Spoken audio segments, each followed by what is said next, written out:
आमे ए वर्ष PMGSF4 रे 1700 किलोमीटर रास्ता तैयारी करूँ। 17,000 कोटी टंकारु अधिक खर्च हम ए प्रकार आज भारत सरकार को पाइछु। अधिक 3 लाइन 4 लाइन रो व्यवस्था पाइछु।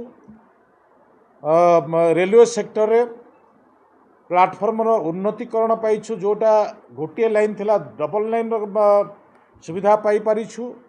विभिन्न जिला को कनेक्ट नथिला कनेक्टिविटी रो रेलवे माध्यम रे आमे सुविधा पाई परिछु। पोर्ट सहित जो पोर्ट अच्छी आमर आमे जो नदी बंध सहित समुद्र रो जो संपर्क अच्छी से संपर्क सहित रेलवे को भी कनेक्ट करिवार सुविधा पाई परिछु। एजुकेशन रे आमे जोटा कि सेंट्रल स्कूल आरंभ करी यूनिवर्सिटी पर्यंत विभिन्न यूनिवर्सिटी आमे ओडिशा प्रदेश रे हबार से प्रकार नमूना भी आमे केंद्र सरकार ठारू पाइछु। एवं कॉलेज रे सेक्टर रे आमे रुषा माध्यम रे 5 कोटी 10 कोटी ए प्रकार भी आमे गुटे गुटे कॉलेज सेक्टर रे आमे देखिबा पाई पाइछु।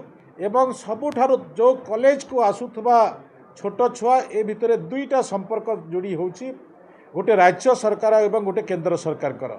राज्य सरकार कर जो माने आज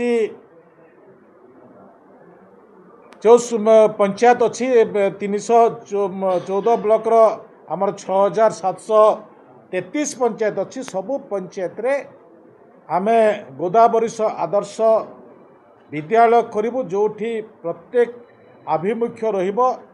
जो आभिमुख्य भितरे नुआ जातीय शिक्षा नीति 2020 ए आभिमुख्य को संपूर्ण भाव में स्वावलंबी करिवार सुजोग तैयारी करिबो।